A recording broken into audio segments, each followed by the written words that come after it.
Happy Monday to everybody who still goes to work or responds to the boss's email. Does what you're asked to do in exchange for a paycheck every 2 weeks. It's a pretty novel concept. We'll get into that. What transpired over the weekend with Donald Trump pushing Elon Musk even farther, and then Elon Musk's reaction. We'll do that a little bit later on Uncanceled today. We've also got some new information regarding the stadiums and what the Royals may be doing. That in just a moment. First, I want to let you know that Dan Bongino will be on the air today, and he's going to be on the air for the next several weeks. He'll be here at least until the middle of March. So he's given notice that he is going to join the FBI with Kash Patel as the deputy FBI director. It's a nice move. We all know Dan Bongino well, what he stands for, what he's all about, and we're happy for him. He's going to give up a lot of money in syndicated radio to go do government work, essentially, as a patriot for his country. And we respect that and we love that. So we wish him the very best. And I'm looking forward to his show today to hear what he has to say about what he'll be doing, what his role will be, how quickly he's going to get the sleeves rolled up, and what they're going to do at the FBI.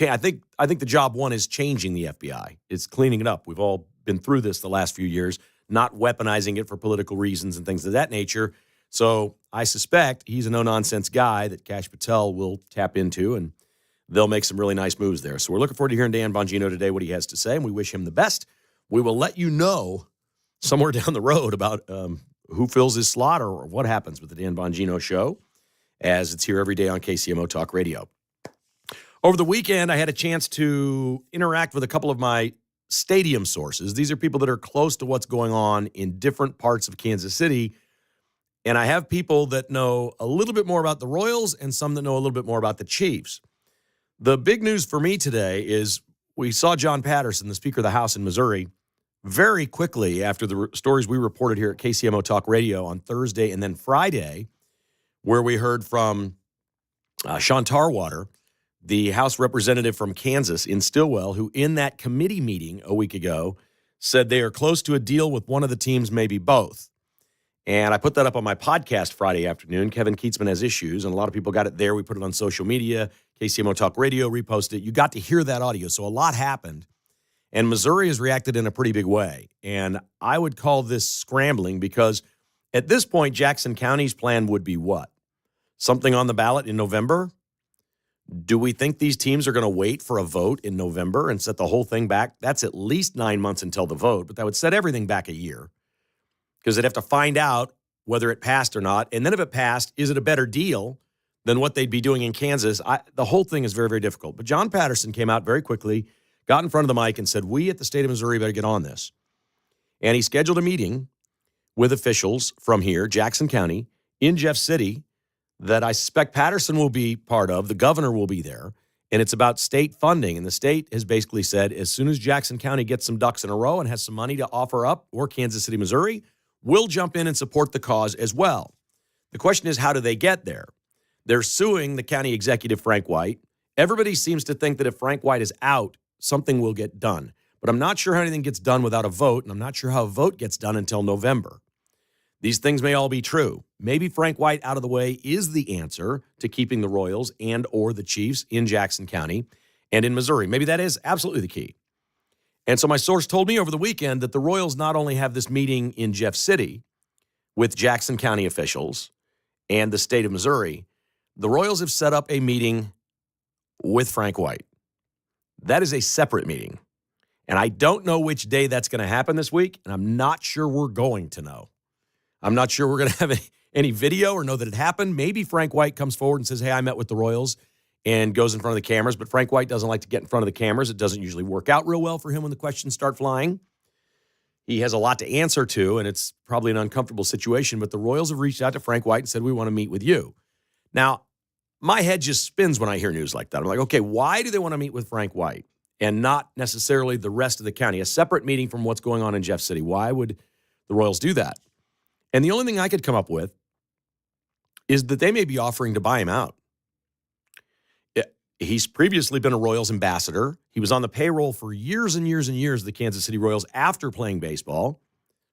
Maybe they'd like to offer him a job. He could be, spring training help. I think he wants to live in Arizona. That's where their minor leagues are. There might be work there. That would be one way to get Frank White out of the county executive's office. I don't know, and I don't know the ramifications and the legalities of being in office like that and taking a job and leaving. But as far as I'm concerned, if you just quit your job to go work in the private sector, we see people do that all the time. Especially politicians. They become consultants. They work with lobbyists, pharmaceutical companies, you name it. This really wouldn't be any different than that. Maybe, just maybe, the Royals are thinking along those lines. But none of it adds up with what John Sherman, the team president, the owner of the Royals, said last week. He said, we have a deal that's buttoned up. And we look forward to talking about it very soon. Well, that can't be Frank White. That can't be Jackson County. There's nothing going on. They're doing emergency meetings at Jeff City. We know this much. So is it Clay County? Nobody seems to know anything going on in Clay County for a stadium north of the river. And what we have now on the record is an official in Kansas Friday afternoon. I found the video of the YouTube meeting. The YouTube video was 2.5 hours long. It was a very boring meeting. An hour and 7 minutes in, Representative Tarwater said, we are close to having a deal done with one of the teams and maybe two. And that is a Kansas official in the know, on the record, speaking publicly that they think they are about to wrap this up in Kansas. So that's really the best information we have to go on at this point. And I think anything going on in Missouri right now, if it involves a vote in November, I just don't know how these teams wait that long. There's multiple deadlines on different fronts with pieces of land, with the sports complex authority, with different options that they have. There's all kinds of deadlines here. That is 9 months away from a vote. We've been at this over 3 years. I can't think either team is going to be emphatically like, oh, yeah, let's go to the ballot again in November. Now, the one exception to that may be the Royals know they would lose. They've already been down this road and they lost their vote. The exception may be the Chiefs. If the deal is sweet enough for the Chiefs to go it alone, maybe they wait until November, because I think the Chiefs are I know they're the NFL. They just believe everything will pass. The Chiefs are pretty sure that if any vote comes up on the ballot for just them, it will pass. They believe that. They believe that with all their heart, and they may be right. I don't know, man. Polling all over America shows that taxpayers are tired of paying for stuff, that we're getting sick of this, and more people are paying attention to this now than ever before. And it's an exciting time to be alive. It's a great time to be an American. We're finally watching over or taking a look into where our money goes and how we're getting ripped off. And will people in Jackson County say, yes, we want to do this? Because the threat here is Kansas. It'd be a really good ad campaign. If it's something the Chiefs wanted to do and it was enough money, they could have a really good ad campaign and probably convince the people of Jackson County that, yes, indeed, they should vote yes on the Chiefs to keep them there. Don't let Kansas have, I can already hear the spots, don't let them go to Kansas. That plays big with Missouri citizens. I've seen a lot of stories in my 40 years covering sports and news in this town. I'm not sure I remember a time where, depending on which side of the state line you lived on, you viewed a story so differently. Like, I don't know anybody in Kansas that's just jonesing, just dying to steal the teams. I don't know anybody like that. Now, there's some politicians and business owners, people who own land, are going to make money, folks like that. But I'm just talking about like regular folks. I don't know anybody that's like every day, edge of their seat, scanning their phone, looking for information. Oh, we're getting the teams over here. But in Missouri, there's a freak out taking place. Like, no chance we want to lose both these teams to Kansas. That ain't happening. That can't happen. That's a sad day in the state of Missouri and a sad moment for Missourians everywhere. It's a completely different, retaining someone isn't even it. It's don't lose it to Kansas. That's what's got people in Missouri riled up. And that's why we're seeing this action. But my question is, how could they have screwed this up this long in the state of Missouri for 3 years, have nothing on the ballot anywhere, no real initiative of any kind from the Mayor Q says he's got money. He's going to be putting money in. We're going to, no trash, no fixing potholes. We'll give it all to the Royals or Chiefs if they want to stay. That's fine.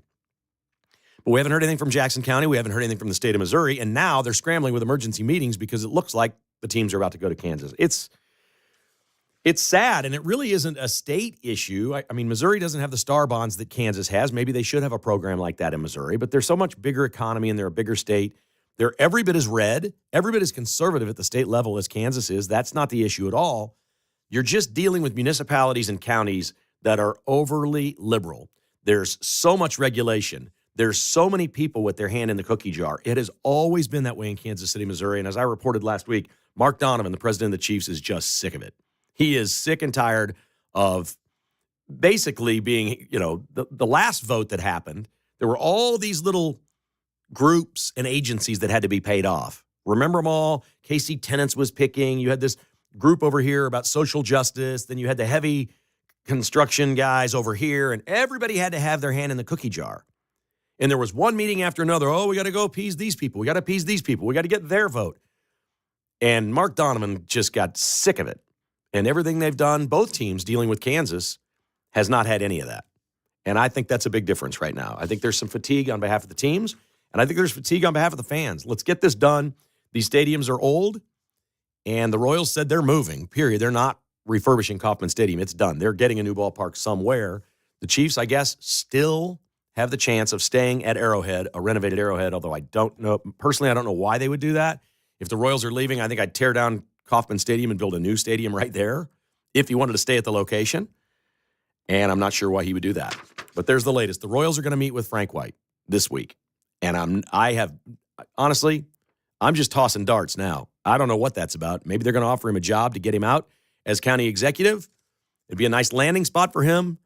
Nice little parachute to open and move out of the public eye in that way. 913-408-7957. That's 913-408-7957. My phone lines are open. I'd love to hear from you on this Monday morning if you'd like to join us. This is Uncanceled on 95.7 KCMO Talk Radio.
From Overland Park to Oak Grove, it's Kevin Kietzman Uncanceled on 95.7 FM KCMO Talk Radio. All right, we're back. And as I referenced at the top, we're all at work today because that's what our bosses require of us to get paid. You go to work and you do a job. Did you see? We all know about the email now at this point and what Elon Musk is asking. He's asking that they all respond by 11:59 tonight with like 5 little bullet points of things that you did last week. He says they've gone a month and there are tens of thousands of employees that haven't even responded that they still work there. And they're going to put them on administrative leave, which I guess you still get paid, but you put them over to a different category and say they're not doing anything. They're refusing to come to work. The Democrats are now calling this civil disobedience.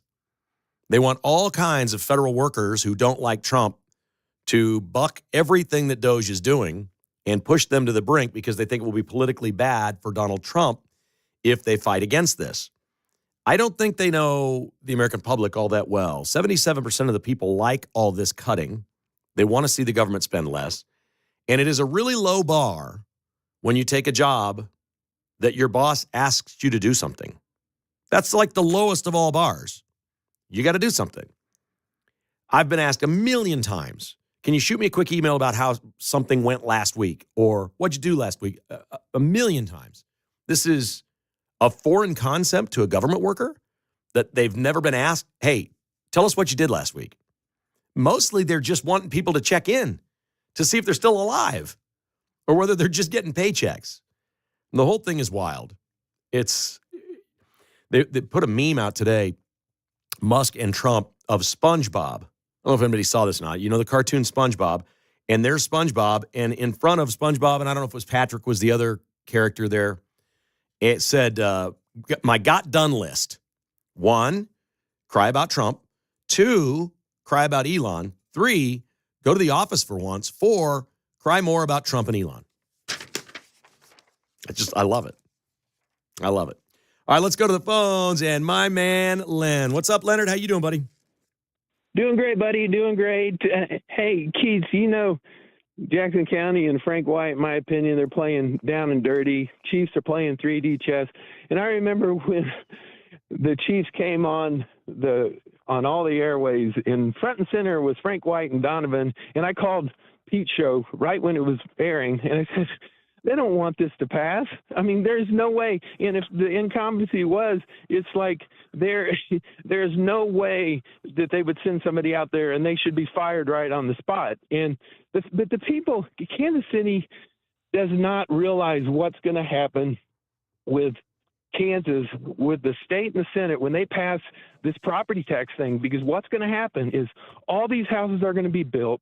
The real estate companies are going to be advertising on all the airways saying, listen, your average bill for property taxes is going to be like $1,300 extra. So you'll have your $1,300 payment in your debt service. You'll be paying an extra $1,300 on that. And what happens is all these houses will be built in Kansas. All these people they'll need brakes for their car. They'll need food. They'll need insurance companies. And all these these companies come into Kansas and they get billions and billions of dollars.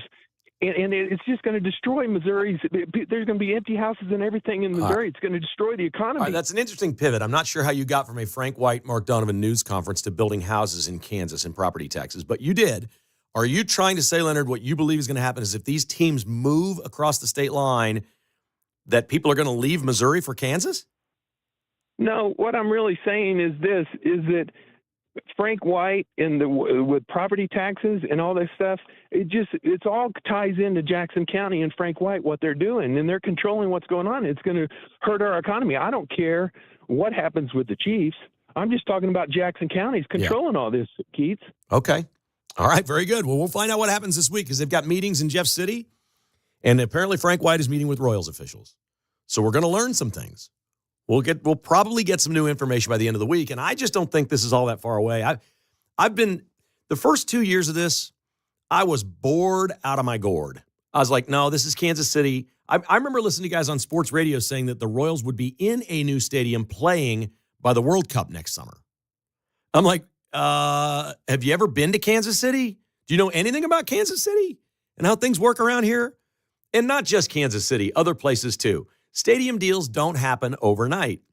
We've been at this for over 3 years, and there has to be a lot that's very close. It has to be. You don't go 3 years without at some point saying, okay, it's time to figure out what we're going to do. And if Missouri and Jackson County have screwed this up for 3 years, then maybe they're just left in the rearview mirror.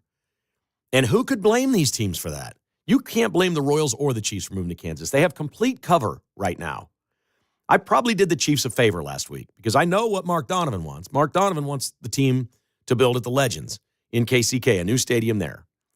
And the owner's still kind of like, okay, we need to be told no one more time. Well, bringing this out and then having the people in Jeff City scramble and Jackson County probably did the Chiefs a favor here to at least speed this thing up and find out if there's going to be anything on the Missouri side of the state line.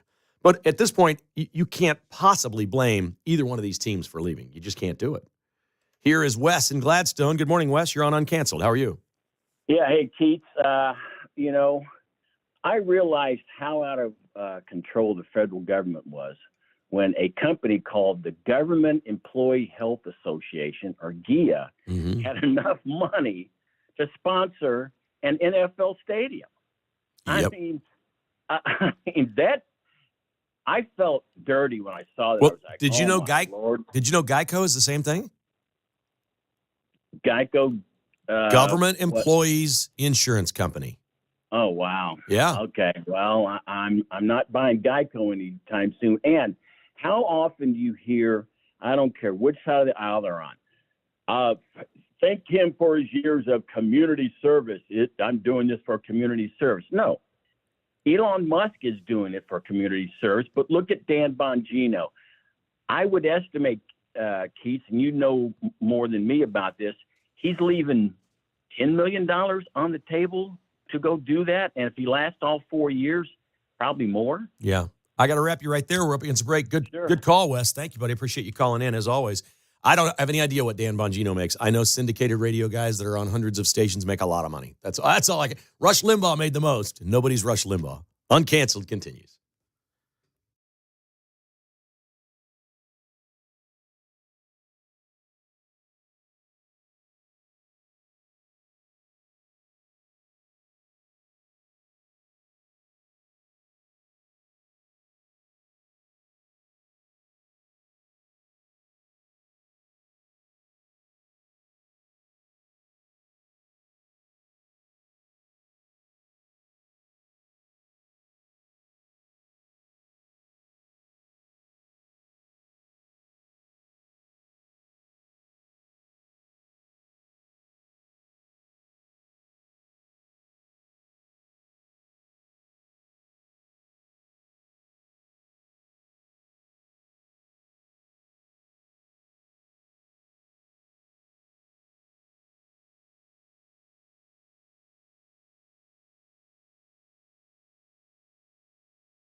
From Gardner to Grain Valley, it's Kevin Kietzman Uncanceled on 95.7 FM KCMO Talk Radio.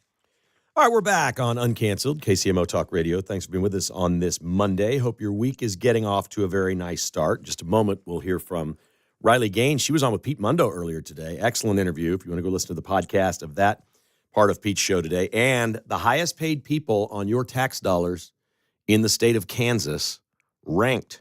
That's all straight ahead. Let's go back to the phones first. We've got Will calling from Waldo. Good morning, Will. How are you? I'm good. How are you? Excellent. Thank you. I think it's a disgrace what they're doing. I think our tax dollars are going to nothing. I think it's a bunch of bull butter, if you ask me. The fraud and the waste is what you're talking about? Yeah, I think you're a real American patriot. I like you, man. Well, thank you. I appreciate that. I think, you give it, you tell it how it is. I appreciate that. Thank you, Will. Sounds like you're the same way. I am the same way, absolutely. I think, it's a bunch of degenerate, child molesting, terrible people up at the top, and we're all down here feeding off the bottom feeders, and Well, we play by the rules. That's one thing about conservatives. They play by the rules. Generally speaking, we live our lives in a positive, happy way, try to treat others well, take care of our own business and our own families.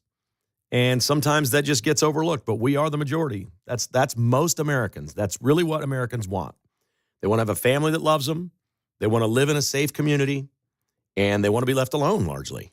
Let me live my life, my freedom, my liberty. I think that's what it's all about. Well said. I don't know about the child molesting part, but I know where you're going. There's some weird stuff at the top of that party. There's no question about that. Some strange stuff. Riley Gaines has become a very famous national figure in pretty short order. It seems like only yesterday she was giving speeches on college campuses and they were throwing paint on her. She was once famously locked up in a conference room where she couldn't get out because all the demonstrators were threatening violence against her because she was giving speeches that men should not be playing in women's sports. Well, it's all done now. We've got the executive order. The NCAA has changed their way. International competitions all over the globe are saying there's a threshold to this. We're not going to allow it. It was not the most important issue in the election, but it might have been the one that summed up the difference between the two parties the best. And it's even splitting the Democrat Party in half because most Democrats don't want men playing in women's sports either. Riley Gaines joined Pete Mundo earlier today on Mundo in the Morning and had this to say about how much they've gotten done over the last couple of years. It is so crazy to me. I think about 3 years ago to now. 3 years ago, it was not favorable to say that men and women are different. That statement alone would get you called, of course, transphobic, homophobic, a racist, a white supremacist, a domestic terrorist, a fascist, a Nazi. The list goes on. My favorite, actually, of what people will call you for saying that women deserve equal opportunity is a misogynist. I'm like, what in the world? How can you even contrive that defamatory name calling from defending women? You compare that to now where it is the cool thing to say that men cannot become women and vice versa. It has shifted entirely. Riley Gaines on Mundo in the Morning a couple hours ago right here on KCMO Talk Radio. Terrific stuff from her. She's done a great job getting this out in front of people, and I'm very, very proud of the efforts. We had this women's sports network here in Kansas City, Win for KC. They used to call me all the time and say, we want to get people on, female athletes on your show, on the sports talk show, and, we want to talk about Title IX and all these other things. And I said, my stance on Title IX is that it's not applied right. I felt like Title IX was unfair to men as it was applied to college athletics. Essentially what happened was they counted 85 scholarships in football. There are no women equivalent, although at least a handful of women have received college football scholarships and been part of a team. There is no gender-based hiring for football players. I don't think it applies. I think if anybody had a class action lawsuit, they'd eventually win that. What happened was, in all these athletic programs, they developed all these women's sports opportunities to match the 85 football scholarships. They'd add rowing, tennis, all the way down the list to where almost every athletic department in the country now has more women's sports than men's sports.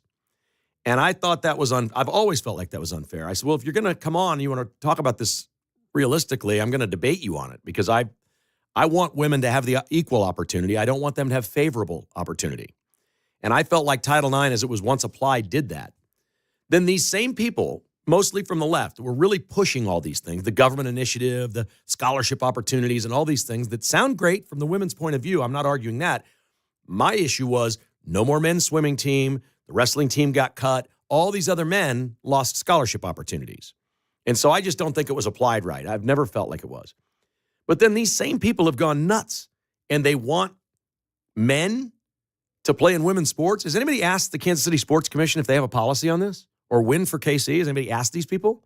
The Women's Intersport Network here in Kansas City, anybody asked them what their policy is? It's like it's never made news. Like nobody asked. I think nobody asked because nobody wants to hear their answer.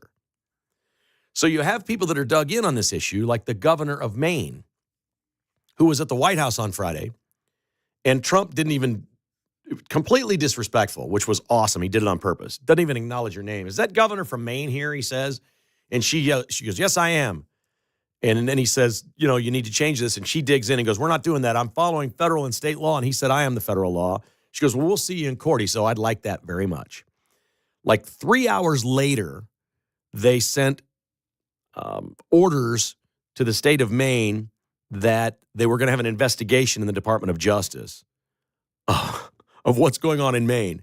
I don't know what that governor's thinking. Even in her state, where she wins because she's a Democrat, her party is split over this thing.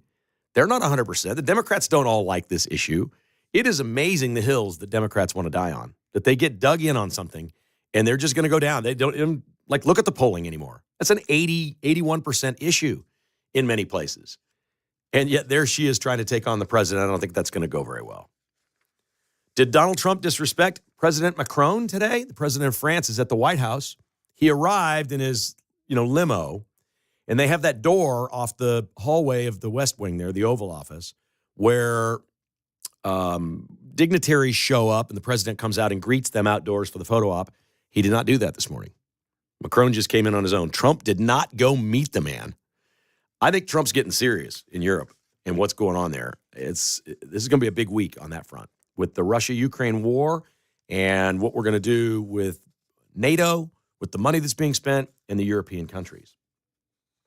Speaking of money being spent, the state of Kansas, this actually is from the Kansas City Stars website. They did a cool story. It's always fun when you have rankers, lists of things. They listed the highest paid employees in the state of Kansas. So these are your tax dollars. Now, you'll notice right away, Bill Self's not on the list.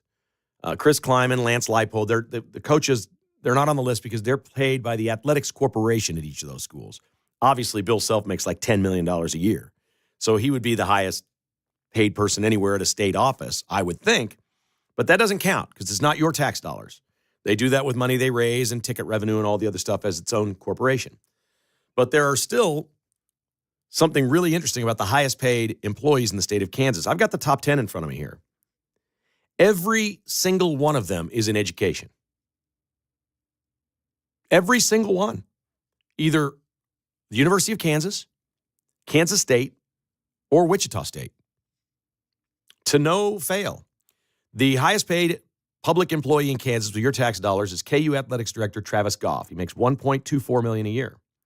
John Tomlin is the Executive Vice President for Research at Wichita State University and makes $1.1. Gene Taylor, the Director of Athletics at Kansas State University, makes $925,000.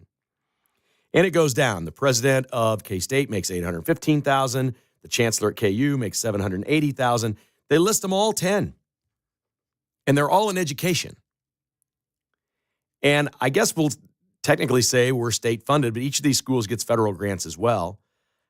Look, I think if you're running a major state university, that deserves a big salary. I don't have any problem with any of these people making this money other than the ones in athletics. Why are the ADs not outside the purview of all this and taken care of by their athletics corporations? The coaches are. Why would Gene Taylor and Travis Goff be paid by the state of Kansas? Why wouldn't they have the athletics corporation at those schools pay those salaries? I'm a little confused as to why that's the case, but it's worth noting that there are really important government officials. Like, I don't know who's in charge of the KBI or the number one state trooper. There's some law enforcement positions. The governor makes $110,000. Travis Goff makes 10 times that. Is that right? Should we be looking at some of these other things? I don't know. Look, I'm not trying to get raises for politicians. It just seems like if the top 10 public employees with your tax dollars in Kansas all work at a university, we might want to take a look at how we're doing things. There might be an issue with education. Just my 2 cents worth. 913-408-7957. This is Uncanceled on KCMO Talk Radio.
Call Kevin Kietzman, 913-408-7957. Now on 95.7 FM.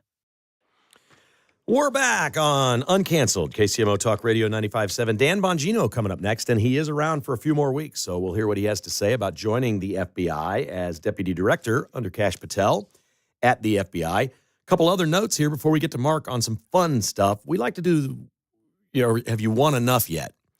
How about this from Apple Corporation? Apple CEO Tim Cook has announced 500, with a B, $500 billion they'll be investing in Houston, Detroit, Iowa, and several other states, building manufacturing, innovation, and technology centers, 20,000 new jobs, $500 billion over 4 years. Like, our heads exploded in Kansas City because they built a Panasonic plant for $5 billion. This is 100 times that. $500 billion. That's the kind of money Apple has just sitting around in cash. This is winning. They were going to build in Mexico. They were going to build more in India. They were going to do more in China. And, well, you know what? Trump won the election. I think we'll build it all here in the US of A. How about that? No tariffs on your Apple products when they're done with this project. I suspect now that this is committed, there may be a tariff waiver for Apple over the next couple of years until some of this stuff is built. Maybe. And the guy who's doing all the slicing and dicing for Elon Musk, Big Balls, you heard this guy, he refers to himself as Big Balls. He's 19 years old. He's a coder. He worked at Neuralink, which is the thing they're trying to do to put chips, I guess, in your brain to help people who can't walk and things like that. Neuroreceptors. The smartest guy in the room. He's 19 years old. His name is Edward Korestein. He's a pretty wealthy kid from about an hour north of New York, where it's mostly liberals, but he grew up as a conservative. His dad did well. But this is the most interesting thing about this guy. He is reportedly a descendant of a Soviet KGB officer that defected, betrayed his country for freedom and democracy, and came to America and started this family. How cool is that? That's a neat story for him to tell. And Mark's got a cool one for us here as well. What's going on in Missouri with the sports betting, buddy? This thing is on the shelf again? Yeah, they were supposed to launch in June potentially. They have to launch by December 1st. But they wanted to launch before football season, and now that is potentially in jeopardy thanks to Denny Hoskins, the new Secretary of State in Missouri. So I love Missouri, and I love the fact that they elect Republicans right and left. I love all that. Why don't they get things done quicker? That's a good question. We've been wanting to know that for the last few years. This is nuts, man. So, look, you're going to be able to do this. The sports gambling is going to be up and running in the fall when the Chiefs are playing at some point because it has to be, as Mark said, by December 1st. It has to be up and running, so it will be there. But now another delay. Last week, Mark, we asked the question, how many people will watch the USA hockey game against Canada? The number is in 16.1 million. It's the most watched thing, not an NFL game ever, on ESPN+. What do you think the breakdown was between the countries? 16 million. I'd guess Canada probably still had a little bit more, but I was shocked by this. Really? 9.5 million in America, 6.5 million in Canada. Wow. Now, they're smaller, right? Yeah. They're about the size of, are they smaller than Texas, population-wise, in California? I believe they are. Does 26 million sound right? Yeah. Am I way low? Canada, 26 million. Does that sound about right? So that's still a really good chunk. Obviously, we're much bigger population-wise, but that's the number one thing ever on ESPN Plus that was not an NFL game. It's pretty impressive. We all watched. Yeah. I think the number's low. Yeah, I know. I thought it was going to be about 20, but That when they said there was 10 million on the Saturday night game the week before, I was like, well, it had to do double Thursday night. I think I don't think that's right. Everybody that I know that watched that did not watch the first one. yeah. They just watched the second one. A 16-year-old in California, this is an incredible story. His name is Ian Long. He had a heart murmur. They couldn't figure it out. He had no prior conditions or anything. They're like, okay, you got a problem with your heart. They diagnosed it and said, well, we need to do an ablation. We're going to do open heart surgery. And the cardiologist said, what I'd really like to do, since he's still growing, the tissue where the heart beats, if we put you under, you almost go to sleep and it really slows the heart down. They needed to physically see the places in the heart where the tissue was frayed and not working well so they could freeze it or remove it off the heart. 16-year-old Ian Long stayed awake for the entire procedure. Oh, gosh. Oh, gosh, is right. That's insane. Can you even imagine? I'd be so scared. The doctor said it made all the difference in the world because by staying awake, his heartbeat was stronger and they could see more. And they did this, but apparently that's a very rare thing to do. A 16-year-old. Unbelievable. Not much older than that. Jack Caglione and Carter Jansen. You know who these people are? Mark does. Oh, yeah. You know Morel, huh? I don't know much about Jensen. He hit a KC. I know, but he hit a bomb yesterday, right? Yeah, big bomb. But he wasn't thought of to be like the next big thing, was he? They thought that he would be coming up in a couple years. Okay. As a catcher behind like the next Salvi. He's Hopefully. gotten bigger and stronger and maybe is turning into something better than what they thought. Yeah. Is that safe to say? Yeah, he was a 3rd round pick, I think. Okay, so Jack Caglione, no, they drafted this guy. They're like, this guy's going to rake. Oh, yeah. Caglione hit a home run yesterday, 438 feet at Royal Spring Training that left his bat at 115.4 miles an hour. What? Is he going to make the team? I don't think he's going to make – I think he'll go to AAA. I thought that originally he was supposed to start in AA this year. Okay. I think he's going to start in AAA. All right, so we may see him in May or June? Potentially. I mean, what are we waiting on? He was in college too, right? Yeah, he So went he's to Florida. 22, 23 years old? Mm-hmm. Let's go. And he can pitch too. Unbelievable. I mean, unbelievable. Fresno State. Hey, K-State fans, you think your basketball team stinks? How about this?